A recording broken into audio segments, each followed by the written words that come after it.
नमस्कार दोस्तों, आप सबों का मेरा YouTube चैनल पर स्वागत है। आज मैं आप सबों को अमावस्या एवं पूर्णवस्या दो बहनों एवं भगवान शिव की कहानी सुना रही हूँ। अगर आपको अच्छा लगे तो कमेंट में जय श्री राम ज़रूर लिखिएगा एवं मेरे चैनल को सब्सक्राइब एवं शेयर कीजिएगा।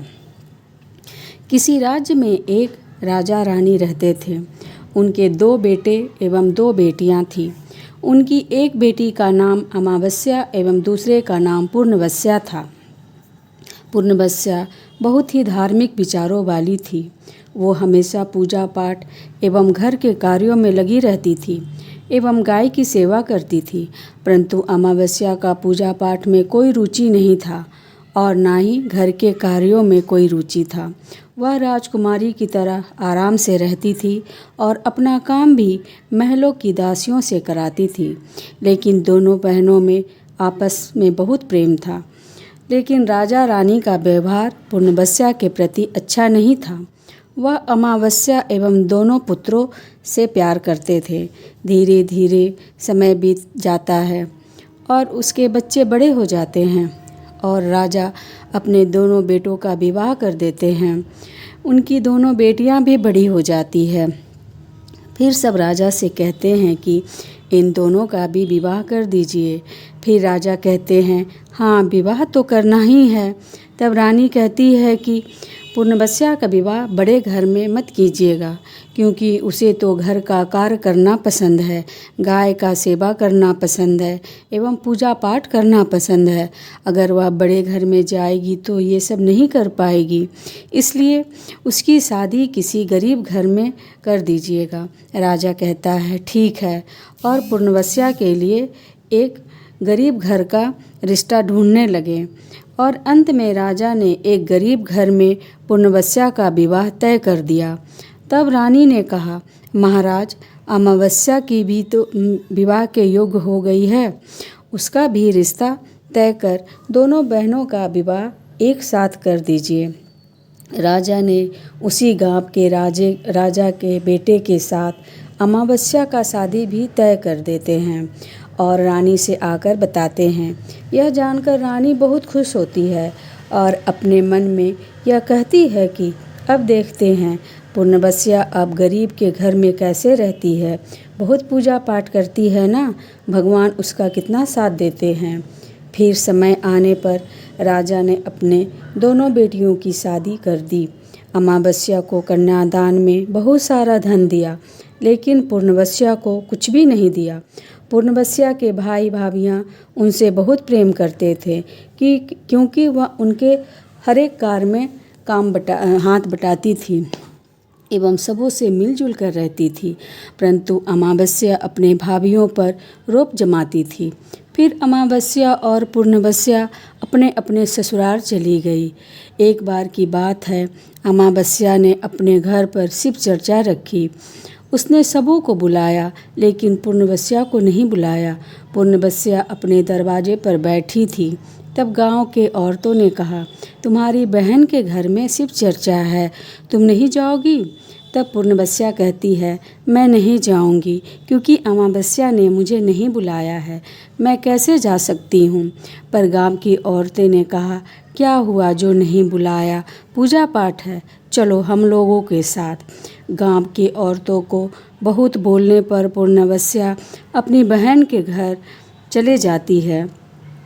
लेकिन जब वह अमावस्या पूर्णवस्या को अपने घर में देखती है तो गुस्सा हो जाती है और कहती है कि मैंने तो तुम्हें नहीं बुलाया था, फिर तुम क्यों मेरे घर आई हो?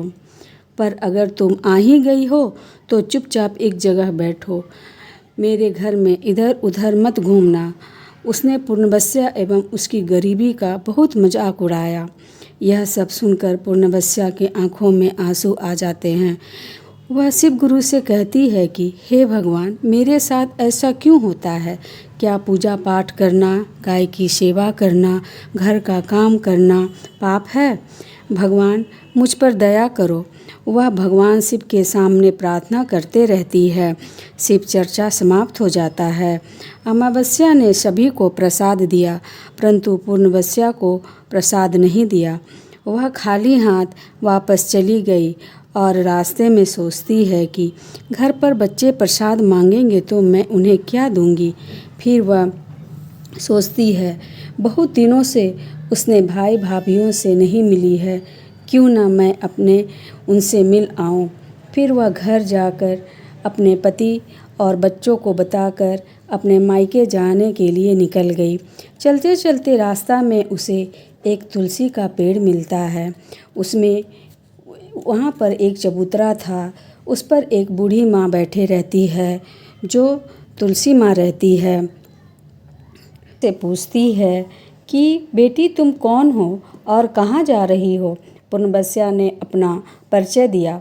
तब बूढ़ी माई ने कहा, बेटी देखो ना, मेरा तुलसी का पौधा सूखा जा रहा है, तुम इसमें थोड़ा पानी डाल दो और चबूतरा का भी धुलाई कर दो, जिससे थोड़ी ठंडक मिलेगी।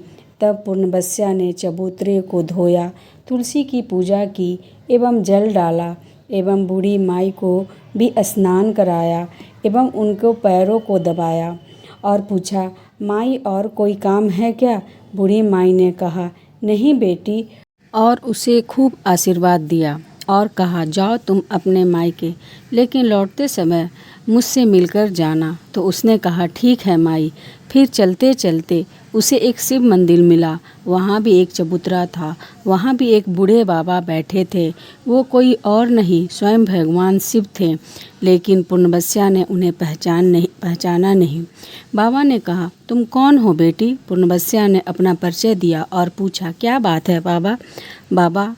बाबा ने कहा, मेरी इस मंदिर की साफ़ सफाई कर दोगी, बहुत गंदा हो गया है, और चबूतरा भी धो देना, और मेरे नहाने के लिए 2 बाल्टी पानी भी भर देना, तो तेरा बहुत एहसान होगा। पुनबस्या ने खुशी खुशी सब कार्य किया और भगवान शिव की पूजा भी की। फिर थोड़ी और दूर चली तो उसे माँ काली का मंदिर मिला। काली माँ भी बूढ़ी के रूप में वहाँ पर बैठी थी। काली माँ ने कहा, बेटी तुम कौन हो। पुनबस्या ने अपना नाम बतलाया और पूछा, क्या बात है माँ जी। तो बूढ़ी माँ ने कहा, बेटी यहाँ सभी लोग पूजा पाठ करने के लिए आते हैं, पर कोई मंदिर की साफ़ सफाई नहीं करता। देखो मंदिर कितना गंदा है, क्या तुम इसकी साफ़ सफाई कर दोगी। तब पुनबस्या ने मंदिर की साफ़ सफाई की, माँ का श्रृंगार किया और पूजा किया। फिर उसने बूढ़ी माँ को स्नान कराया एवं उनके पैर दबाए। फिर वह आगे बढ़ी। फिर उसे एक नदी मिला। वहाँ भी एक बूढ़ी माँ बैठी थी, जो स्वयं गंगा माँ थी। उसने पूछा, बेटी कौन हो तुम। तब पुनबस्या ने अपना नाम बतलाया और पूछा, क्या बात है माँ जी। तब बूढ़ी माँ ने कहा, बेटी देखो ना, सभी लोग यहाँ स्नान तो करते हैं, पर साफ़ सफाई कोई नहीं करता, तुम यहाँ की साफ़ सफाई कर दो। उसने कहा कि ठीक है माई। फिर उसने वहाँ की साफ़ सफाई कर दी। फिर बूढ़ी माँ उसे बहुत सारा आशीर्वाद देती है। फिर वह नाव में बैठकर नदी के पार चले जाती है। उस नदी में फूल बिछे हुए थे। वह नदी पार कर अपने मायके पहुंच जाती है। उसके भाई एवं भाभी पुनबस्या को देखकर बहुत खुश होते हैं और उसकी खूब खातिरदारी करते हैं एवं बहुत सारी बातें करते हैं। सुबह जब ननद जाने के लिए तैयार होती है, तब उसकी भाभी उसे एक लाल रंग की साड़ी देती है और कहती है, आप इसे पहन लो और जल्दी जल्दी आया करो, बहुत दिनों के बाद आती हो। तब पुनबस्या ने कहा, ठीक है भाभी, आप जब भी बुलाओगी मैं आ जाऊंगी। फिर पुनबस्या ने लाल रंग की साड़ी पहन ली और 16 श्रृंगार कर लिया। फिर भाभीयों ने उसे थैला भरकर सामान एवं जेवर दिया। फिर पुनबस्या थैला लेकर निकल गई। फिर चलते चलते वही नदी मिला। फिर नाव में बैठकर वह उस पार पहुंची तो फिर वही बूढ़ी माँ मिली, जो कोई और नहीं गंगा माई थी। उसने कहा, बेटी आ गई अपने मायके से। तो पुनबस्या ने कहा, हाँ माँ जी। तब बूढ़ी माँ ने उसे एक थैला दिया और कहा, बेटी तुम इसे अपने साथ ले जाओ, यह बहुत भारी है, मैं इसे कहाँ रखूँगी, पर हाँ इसे रास्ते में मत खोलना, घर जाकर ही खोलना। पूर्णबस्या ने कहा, ठीक है माँ जी। फिर वहाँ से चल दी। आगे चली तो फिर वही काली माँ का मंदिर मिला। वहाँ भी बूढ़ी माँ थी। उन्होंने भी पूर्णबस्या को एक थैला दिया। तब उसके पास 3 थैला हो गया।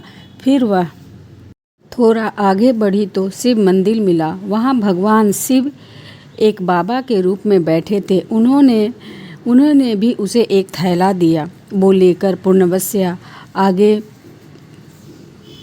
तो तुलसी माँ मिली। उन्होंने भी एक थैला दे दिया।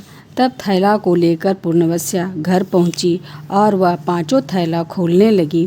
पहले उसने अपने मायके का थैला खोला। उसमें खाने पीने का सामान एवं कपड़े गहने थे। खाने एवं कपड़े का वह सामान अपने बच्चों को दी। बच्चे उसे पहनकर बहुत खुश हुए। दूसरा थैला जो गंगा माँ ने दिया था, उसमें सोना चांदी भरा हुआ था। और तीसरा थैला जो काली माँ ने दिया था, उसमें 16 श्रृंगार भरा हुआ था। चौथा थैला जो शिव भगवान ने दिया था, उसमें सोना चांदी एवं खुशियाँ भरी हुई थी।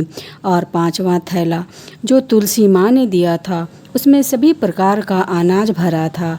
अब पूर्णबस्या के घर में किसी प्रकार की कोई कमी नहीं थी। अब उसके घर धन संपत्ति से उसका घर भर गया और वह बहुत ही खुश और सुविधा से जीवन व्यतीत करने लगी।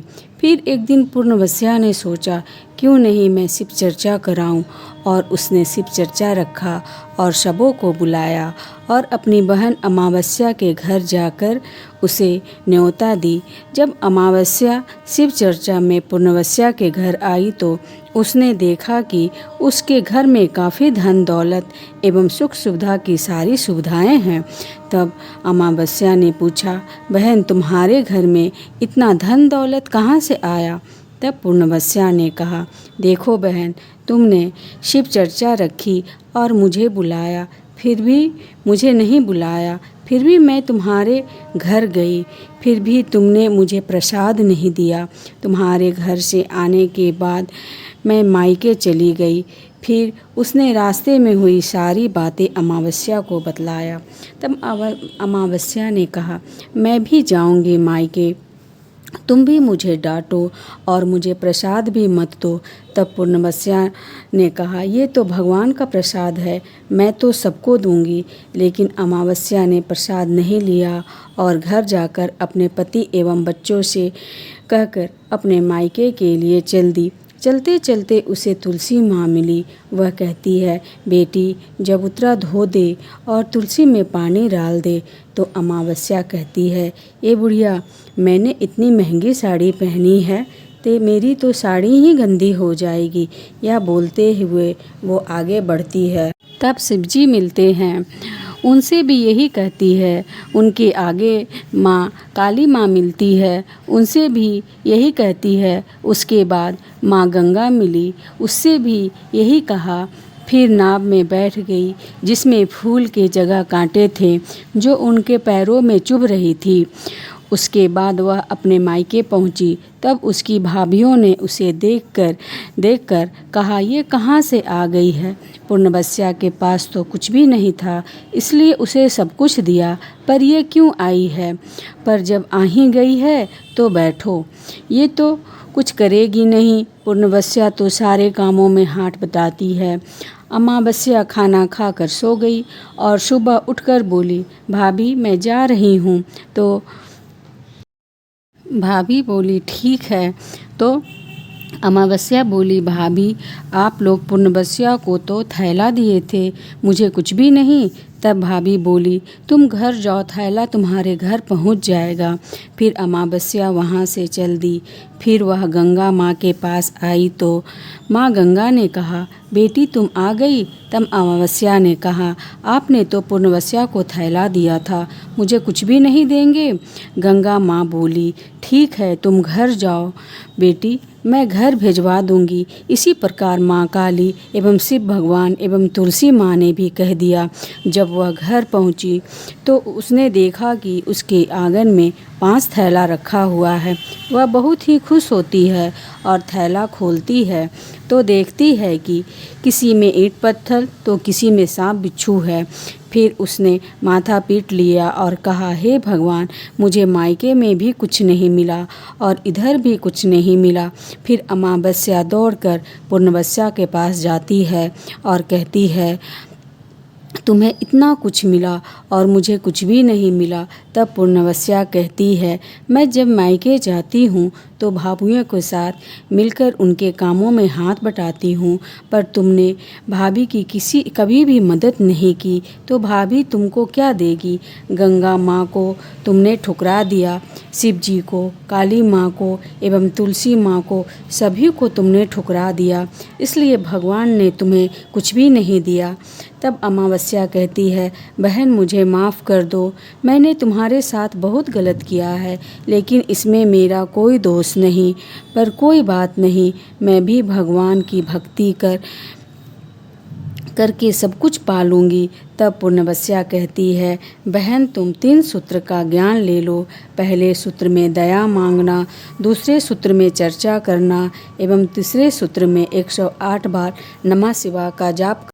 बहन भगवान शिव ने जो 3 सूत्र दिए हैं उसे प्रसाद के रूप में स्वीकार करना और सच्चे मन से शिव को अपना गुरु मैं सच्चे मन से भगवान की पूजा की, लोगों की मदद की एवं सेवा की, इसलिए मुझे सब कुछ मिला और जो तुम्हारे पास जो भी कुछ था वह भी खत्म हो गया। फिर अमावस्या घर गई और भगवान शिव से माफ़ी मांगी और सच्चे भाव से भगवान का पूजा पाठ एवं सेवा करने लगी और भगवान शिव की कृपा से पूर्णवस्या भी सुखी जीवन बिताने लगी। जय श्री राम।